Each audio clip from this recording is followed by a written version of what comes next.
Coach Haase, go right ahead. First, congratulations to Oregon. I thought they did a nice job and competed. And they had some players make some plays down the stretch that were big-time plays. And obviously, Duarte in particular has proven that he's an elite player and made plays as such. I was really pleased with the effort from our guys. I was pleased with the adjustments we made as a staff, and I was pleased with the adjustments the team made as well.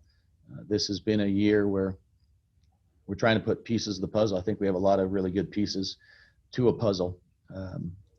We haven't had a ton of time to put those pieces together without a summer and without with our injuries and with all the kind of things we've gone through this year. It's been a little bit challenging. But having said that, the only reason I say that is more as a compliment to the guys today. With Oscar out, I thought different guys were put into different roles and matchups and alignments that we really haven't had all year. And I thought the guys adjusted pretty well. So I say that to say that I'm pleased with how the guys handled that challenge. Truly disappointing. We feel like we're doing a lot of the right things as a program and as a team right now. And when it doesn't get rewarded with a win, it hurts. But what we're going to do is get back to work tomorrow. All right. First question is from Jacob Rayburn. Go ahead, Jacob. Hey, Coach. When did you lose Oscar this week? He injured his foot in practice yesterday, and we didn't know at that time his status. So he continues to see our medical staff and be reviewed. But the injury occurred yesterday at practice. And you've touched on it just now in your statement about what this team has had to adjust to, and that feels like such a small word for everything. But for this game, within this game, what did you see in terms of how the guys adjusted again to having something else thrown at them? Yeah, certainly. So much of what we do offensively and defensively revolves around Oscar, and so with him not in there, there's adjustments to be made. Most of the adjustments are, the guys can understand and appreciate and that kind of thing. Certainly positionally, guys were playing positions they don't normally play, but again, I think we made pretty good plays to be able to make it work. The reality is, we're piecing this together game by game the best we possibly can. I was proud of the effort. But the guys are put in different positions right now. I thought we also not only have the adjustments going into the game, but during the game, I think I mentioned this, I thought the staff did a nice job of making some adjustments during the game and at halftime, and the guys, for the most part, were able to execute that. So I think that's a sign that the focus was good, the intent was really good, and the effort was there. We just didn't make quite enough plays down the stretch. And last thing for me, I think it's pretty well understood, with the record as it is and the number of games that are left, that I think it would be understandable that guys might get tight because they know that there's such a small margin for error, if any at all. As a coach, how do you address that with them going forward in these next 2 regular season games and then the conference tournament? Yeah, I don't have a great answer to that. What we're going to do is work really hard. We're going to prepare the best we can. We understand there's a lot at stake. But in terms of pressure, I tend to think the guys lose themselves in the game and kind of just go off instincts once we get in there. But what we need to be able to do is control our effort and concentration and continue to know the scouting report, know the personnel, and then try and execute the best we can.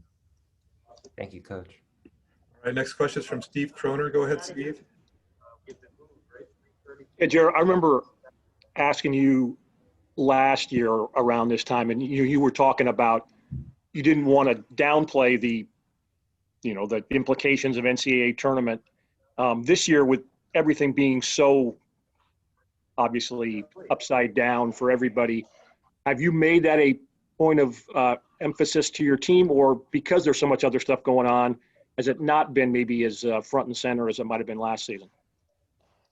Yeah, I don't, hit them over the head every day with the thought of the NCAA tournament. But the reality is everyone in that locker room understands what's at stake and what we're trying to achieve. They understand why we've sacrificed so much and why we were on the road and, practicing in, dark gyms and staying in hotel rooms and fighting through injury and sacrifice for each other. They understand there's a reason we did all that, just to have a chance to chase our dream at the end of the year here. So they're well aware. It's not something I'm, again, bringing up every day, but I don't think I need to, and they understand what's at stake. Thank you.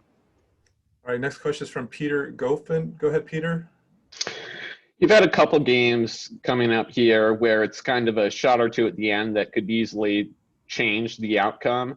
How do you navigate psychologically knowing that the team's effort can be tremendous through 40 or 50, 55 minutes, and if Zaire's shot goes in, you're maybe still celebrating in the locker room right now as opposed to coming out with a tough loss?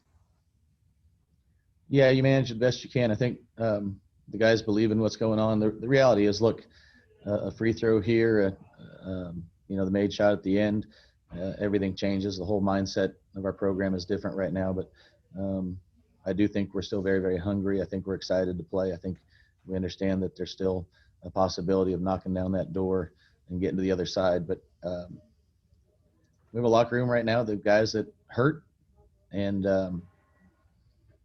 they want to keep getting better. All right, we have a question from Jackson Moore. I think this might be the last one, so go ahead, Jackson. Coach, the foul situation seemed to make things pretty difficult for you at the end. Granted, it seems Zaire got a pretty decent look. Was that the shot you were looking for coming out of the inbound, or was it kind of a scramble just to whatever was available? Yeah, good question. I was actually very, very pleased in how we executed that. Obviously, we had to get down the court. They had 3 fouls to give. We knew that was going to happen. We got the ball where we wanted it, which is a positive in terms of where it was on the sideline. Our first option was going to be to Spencer on the weak side, and they defended that. I thought Dejan made a nice read throwing it to Zaire. If you would have told me that's the look we got down 2 in that situation overall, I would have been thrilled with it. And again, if that goes in, the whole dynamic of this conversation is different. All right, actually, I have one last question. This will be Ethan Castle, and then we'll, after Coach is done, we'll have Jaden Dallaire out here. But go ahead, Ethan. Seemed like Lucas just plays his best against Oregon, including last year and now tonight. How big was it when he got into foul trouble? Seemed like it really let Omarui control the boards when he was off the floor. Yeah, Lucas has been pretty consistent. I think, these last dozen games or whatever it's been, he's really provided a spark to our team. He does provide some experience, some size inside, some rebounding. I thought he made a couple mistakes early, but I do agree when he's out, whether it's foul trouble or otherwise, there is a void there to a certain extent. But one of many things in the game that impacted the game. But I thought the guys that filled in his shoes when they were in there provided some of those things as well. But we certainly miss him when he's not there. Okay, thanks very much, Coach. And we'll have Jaden on in just a moment. Thank you, Coach.